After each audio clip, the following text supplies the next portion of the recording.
If you ask them what hope is, they just stare at you. They really don't know what it is.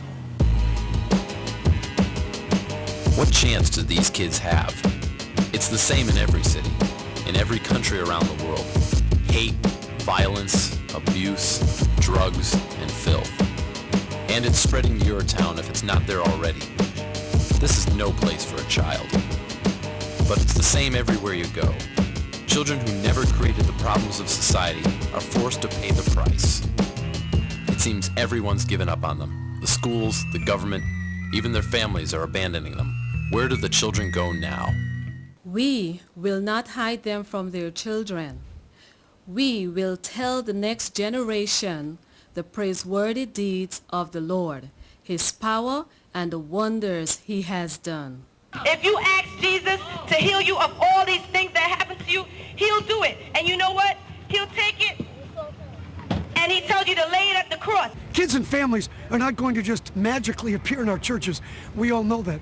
Normally, the people with the greatest needs in our communities don't have the resources in order to get their children to church, even if they wanted to.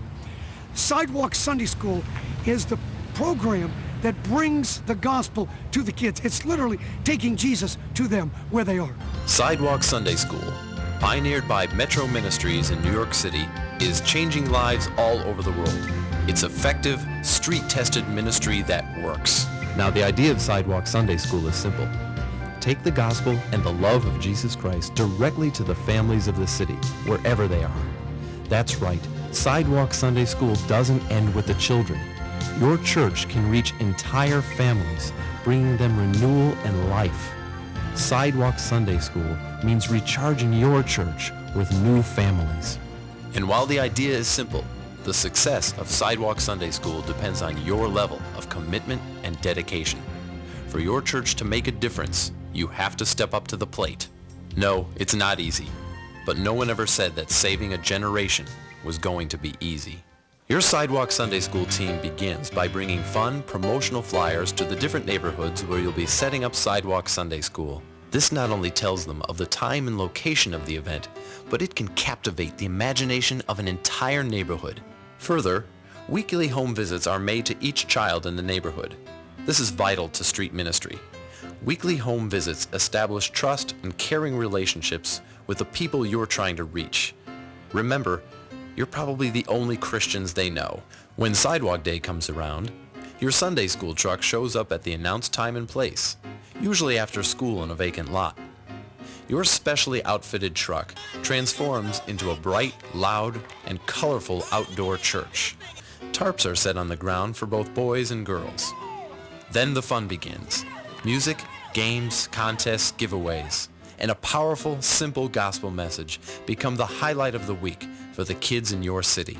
He decreed statutes for Jacob and established the law in Israel, which He commanded our forefathers to teach their children, so the next generation would know them, even the children yet to be born, and they in turn would tell their children. Next week, you'll begin with follow-up visits to the home. They know you'll be there again and again, at their door. And they know you'll be preaching the gospel in the same vacant lot at the same time every week, with the only sound of love they may ever hear. What's the value? Just how effective is all this hard work and effort? Let me tell you, drugs are very strong. It's a very powerful force in this neighborhood.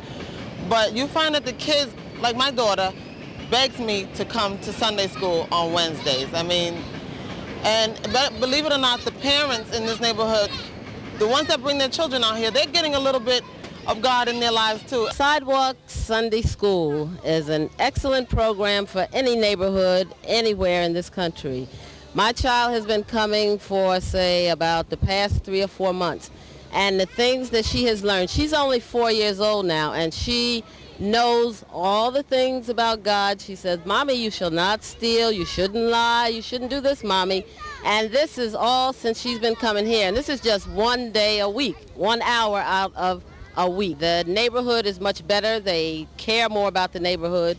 You see it in their reactions. And they care more about each other also. I noticed that it's not so much violence, the fighting, the things about God loves. They remember the love part about God. Right now, you have the opportunity to change lives. Right now, you can begin a new ministry unlike any other.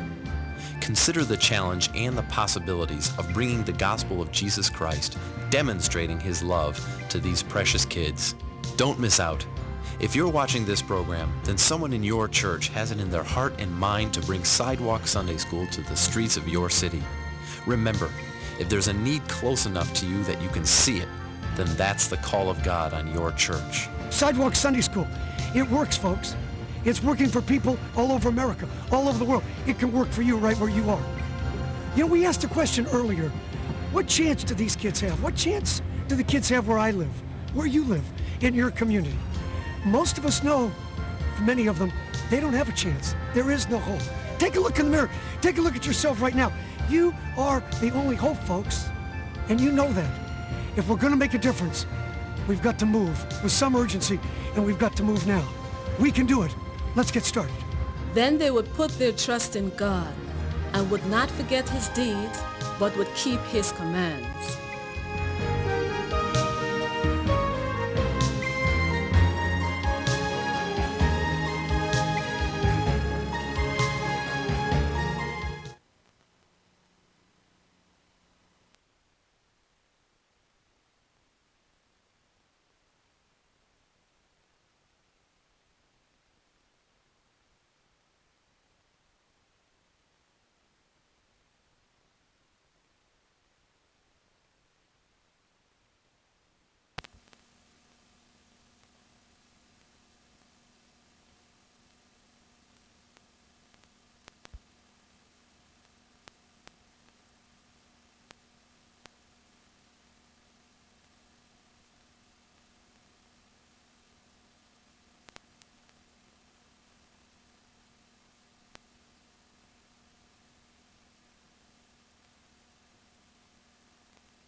Sidewalk Sunday School, the cutting edge of children's ministry. Sidewalk Sunday School takes you beyond the four walls of your church and provides an exciting yet workable and affordable way to reach out to your community. It was a wall of S-I-N. This adaptable concept has proven successful in cities, suburbs, and small towns worldwide. Sidewalk Sunday School. It literally thrusts you into the highways and hedges. You'll see your community change as children and their families are changed by the power of the gospel. After receiving literally thousands of requests from people all over the world because of the interest in Sidewalk Sunday School, we felt it was necessary to put together this videotape. We realized that there was no way that we could possibly go to every church in the cities and the rural areas and now all over the world to sit down with people in their church, with their workers, and say, here's what it's going to take for you to do Sidewalk Sunday School. So through this videotape, we're believing that those of you that are watching today will get the vision, you'll get the motivation, you'll get the enthusiasm, and say, whatever it takes for us, we are going to take this ministry and let this be the driving force of evangelism in our community. Yes, it was formulated in New York City, and sometimes that scares people because they think, well, it's a big city outreach, it's a big city ministry, and it's only going to work in an urban area. Nothing could be further from the truth, Chris, if you know that. Because you've seen it happen in rural areas. You've worked in areas that were under 10,000 people. Sure. And so for us, just to say it's New York or Philadelphia or now some of the bigger cities of the world, that's just not the case. It's not the case, Bill, because what we're doing here is it's a basic biblical principle. You're Yes. taking the gospel to where people are at, and it works. It just works because it is that principle. The philosophies, the principles that you're going to hear in the next hour or so on this videotape are proven. They're tried, they're true, they're proven. You do not have to take these and reinvent the wheel. Right. You can't duplicate a personality, folks. That's the beauty of this ministry. There are certain ministries and certain people that we've watched and we've admired them and we've loved them over the years, and their ministries are valid, but it's their personality. It's a special anointing that they have, and you cannot duplicate that. But the beauty of what you are seeing here are two men that have just given our lives to God. We've given what we had. We're not 10 talented men. We're not 5 talented men. We've given what we've got to Him. And God has taken that and used it. You cannot duplicate a personality, but you can duplicate the principles. Right. That's the purpose of the tape. And these principles transcend cultures, communities, communication gaps, and we believe that Sidewalk Sunday School is going to be the thing that spearheads the revival that I believe is coming across the world, Chris. I agree, Pastor Bill. I am more excited about Sidewalk Sunday School now than I've ever been before because I see that it works. It works everywhere. And there is a revival that's going to sweep across this world among the children. Why? Because Christian men and Christian women, Christian teenagers are out on the streets making it happen. But listen to me, you've got to get out of the box. You've got to realize it's going to take something different. It's going to take something different. Sidewalk Sunday School. Listen to me. Sidewalk Sunday School is something different, folks. It's not the same old, same old. What do we say when we say Sunday school? Sunday school. It has this connotation to it. And what does a kid think when you say Sunday school? Boring. It's not boring. It's exciting. It's a whole new twist. The message is not changing, but the method is changing. And if you want something you've never had before, you're going to have to do something you've never done. Get out of the box. Be open. That's why we're here. And it all boils down, Chris, to the people. Right. Those of you watching the tape, we want to start out by talking for a few minutes about what kind of people, not the people with the ability, but the availability. People that will say whatever it takes. The people, Chris, are our most important resource that we have in Sidewalk Sunday School. I agree. I can't agree with you more. I think a lot of people, though, look for workers who have talent. Yeah. And I think that can be a problem. And I want to forewarn you right now is that people of character are much more important than people of talent. Yes. You can teach anybody how to teach. You can teach anybody how to do Sidewalk Sunday School. But what you can't teach is people to be there on time. You can't teach that. You can't teach people how to be faithful. They've either got it right here or they don't. You can't teach them how to care. That's it. You can't legislate soul winning. You can't legislate love. That's something that we've got to find people that thing's burning in their bones. Right. They want it. Some They want it things, so desperately to make a difference. some things are taught, and some things are caught. There it is. That's right. And you are going to find that if you try to teach things to people that they don't know, that they won't have an ability to know, then you know what? You're going to be frustrated. I bet right now you got the tape, you're excited, you're thinking, we're going to make Sidewalk Sunday School happen, it's going to be great. You might have 25 people sitting around watching this tape. 6 months from now, you might only have 5. And that's okay. But that's okay, because let me tell you something, those 5 people are faithful. Right. And that's one of the most important things you need to look for. One person with commitment, one person of faithfulness can accomplish more than 100 people with interest alone. And the people that don't have that, they're not going to do anything anyway. A lot of the people in church, and many of you know this, they're just talkers. They're saying they want to do this and that, and they're not going to do it. It's to try to even teach anything to people like that. It's like trying to teach a pig to sing. First of all, you can't do it, and second of all, it just annoys the pig. So there's no sense in even making an attempt at it. Get the people that thing's burning their bones. They're excited, they're loyal, they're behind the program, and they've got that whatever it takes mentality. I don't know what that means for you folks. I don't know what it's going to take. It could be staying up all night. It's not uncommon for me in the early days especially, where I had to stay up 2 and 3 days solid in a row without ever going to bed. Was that what it took? Yes, it was. I don't know what it's going to take for you. The fundraising could be a problem. We're going to talk about that. Programming, you may not feel like you're gifted or you have all these abilities, or you may not feel like, you know, that you even have the call of God. People say, well, I wasn't called to do that. Let me tell you something, folks, the need is the call. If you see a need and you can fill that today, that's the call of God for you. The need is obvious. The people are out there. The kids are there. We've got a lost generation that's without direction. Somebody's got to go. The need is there. Let that be the call of God for you. And Sidewalk Sunday School is the way to fulfill that call.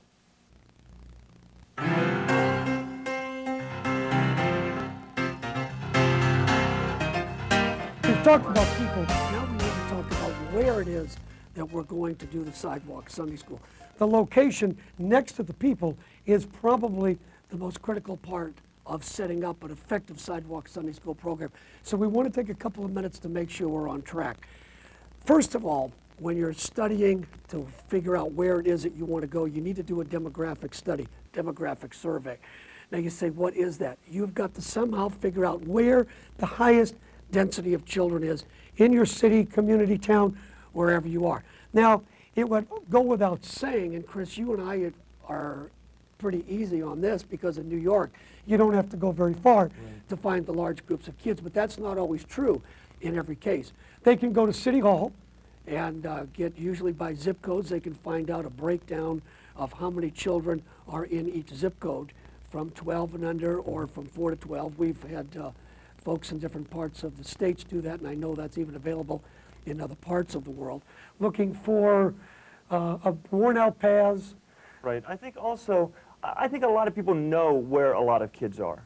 The broken bikes. The screen doors that are broken, the areas that are maybe a little bit more run down, the apartment complexes, the trailer parks was good. These are all areas, Bill, where pretty much people in the city... It's an indication. You see the wore out path. Exactly. You know that it's kids there. Right. They're going to drive up. We've said follow school buses. You know where the kids are at 3 o'clock every day, folks. When they get out of school, I mean, you don't want it to look strange that you're following a school bus home. But anything you can do to figure out where the density of kids are, that's important. The high density areas, that's what we're looking for. I think so, because you can go and do Sidewalk Sunday School in an area where there's 5 kids or in an area where there's 500 kids. It doesn't take any more work to do one or the other. I think if you want to get the most bang for your dollar, then you need to go into places where you're going to get the most, be able to reach the most kids. Right. Now, I know a lot of people ask me about the permits because some of them have tried outdoor rallies or outdoor type of programs. They got in trouble. Let's talk for just a minute because the permits are going to be a part of the location. So we need to talk about that here. We always say that it's better to ask forgiveness than it is to ask permission. That's right. Because if you go in somewhere and say, oh, we want to do this Christian program for the kids, if you ask people in government, if you ask people in charge, they're going to say no. No, you can't do it. Straight out, they're going to just say no. That's the way it's going to be. And so it's normally better to go in there and do it, develop a relationship with the parents, let them see that you're not a cult or anything weird, and they're going to be more apt to bring you back in. But at the same time, if you need to get permits, it's important, Pastor Bill, to get those. Yes. You don't want to be stupid, you don't want to be arrogant or obnoxious, because when you go into these areas, sometimes you need to require a permit. When we do in Metro in New York City, It's important for us when we're in the city parks to have city permits. When we're working on housing property where the big projects are, Yes. we don't need the permits, but we have to let the managers of those housing projects know. Let them know who we are. Exactly. We've got a brochure that we put together introducing the church, introducing the ministry, so it's all straight up. Now, there's always potential problems. Right. No matter what you do. When you go outside the four walls of the church, folks, now listen to me. When you're inside the parameters of your church, that's your territory, that's fine.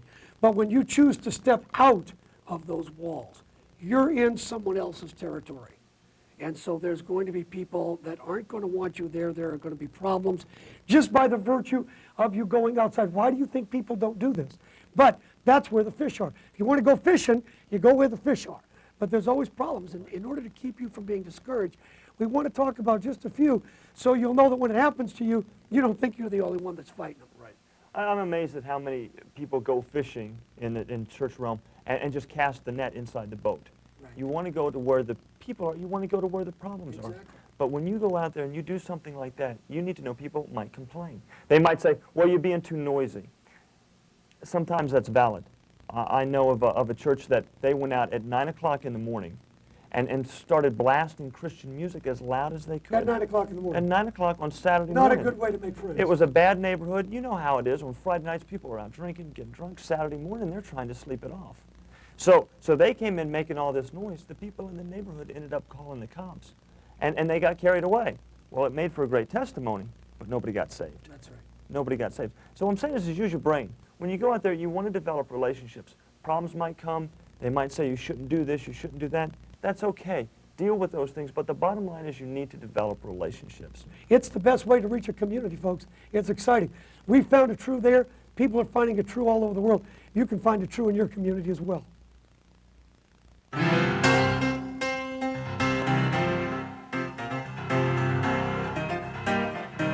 want to take just a few minutes here to go over the building of the truck. I like to think it goes without saying that the truck is the most important piece of equipment that you're going to have. It becomes the rolling billboard for your ministry. It also houses the cabinets, all the props, the power inverter that produces the electricity, the hot and cold box if you choose to do that, and all of these things you'll be able to go into detail with in the manual that you got with the tape. But it becomes critical that you understand that it's not a bad thing to even try to customize your truck to meet the individual needs that maybe you feel like your team needs or that the kids that you're ministering to are going to need. I want to go outside now. You can use all kinds of different trucks for Sidewalk Sunday School. The one we use here in New York is the 14-foot cube van, while in LA, the brands in LA is using the step van. What is done is the side of the truck is cut out and a frame is built, and so the whole side lowers down to form a stage so that when you go out to do Sunday school, you're ready to roll. You pull up, the side lowers down, you put your legs on there, you could put a skirt on there as well to dress it up a little bit, and you're ready to go for Sunday school. To lower the stage, a couple different devices can be used. One is a spring-loaded garage door torsion spring. Now this setup here is a very typical torsion spring garage door lowering and raising device. It can be purchased from most people that sell garage door type equipment for about $100. And you might even be able to get the actual people that that construct these to donate it to your organization or your ministry, and somebody that does garage doors professionally to install it. If not, it's very easy to install with 3 brackets and some instructions on adjusting your spring torsion. It makes your stage come up and go down very easily, and it's just an excellent way to go. Here in New York, we're using the 2,000-pound winch, which is very easy to install, but you have to make sure that you install it properly because it's very heavy. It's very easy. You hook the hook on the ring on the stage, and then just with this device, you just push it up and down, and you close and open the stage. Wait till I say go. Ready? On your mark! Get set! Whoa!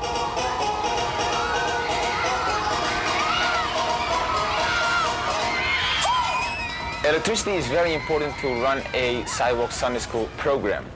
A lot of people think that a gas generator is the easiest way, but the downside about it is that it gives a lot of fumes and it makes a lot of noise, which is both not good to run a Sunday school program. What we do is we have two batteries, one that runs for the truck and the other one that you just put in a cupboard, and that runs the whole sound system for the Sunday school program. What we do is that battery is connected with the power inverter. The power inverter is right here. The power inverter transforms the DC into the AC. So what you do from there is you plug in a power strip into your inverter, and from your power strip you plug in all your sound equipment. So it's very easy now. The only thing that you need to do is you turn this on, turn on the sound equipment, and you are ready to go. It's very important that after your Sunday school you turn off the inverter, because otherwise you don't have any power for your next Sunday school. You can do two things with your speaker. You can put it on your roof, or you can just leave it on the stage. The good thing of putting a speaker on the roof is that the sound goes everywhere, but it damages your truck. You put it on your roof every day, it's going to damage your truck. What I do, I just leave it on the stage, but you need to angle it. Angle it away from the mic, because if you don't angle it, you have feedback. There are two things that you need to plug into your sound system. That's your mic, and there are the speakers. As you know that the sound system is in the back of your truck, so if you plug it in straight into the back of your truck where the sound system is, the downside about it is that all your cables are going over the floor, and because there's a lot of traffic in the back of your truck, people are walking around, there's a big chance that they step on your microphone cord. What we came up with is we made a little box right here. This box is connected to the back of your truck, to the back of your sound system. And the only thing that you need to do is you need to plug in your speaker or your microphone in this little box, and you're ready to do your Sunday school. Your stage has been built and you're ready to go out there. But what you want to do is you want to make your truck look nice. And several things you can do. One of them is putting down a indoor-outdoor carpet, colorful carpet on the inside. You can put cabinets as well. These are standard kitchen-type cabinets that you can either build yourself or you can buy prefabricated at a hardware store. They've got to be sturdy because they're going to be holding props and they're going to be holding promotional. Some of that can be kind of heavy, so you want it to be nice and sturdy, definitely attached to the body of the truck so that it doesn't move anywhere. It can be painted up in different colors and in different ways. Countertops can be put on it. You can get as creative as you want. In all our trucks in New York City, we have a hot and cold box.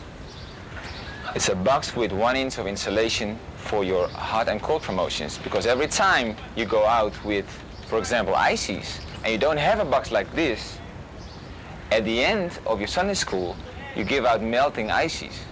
So that's why we came up with this great solution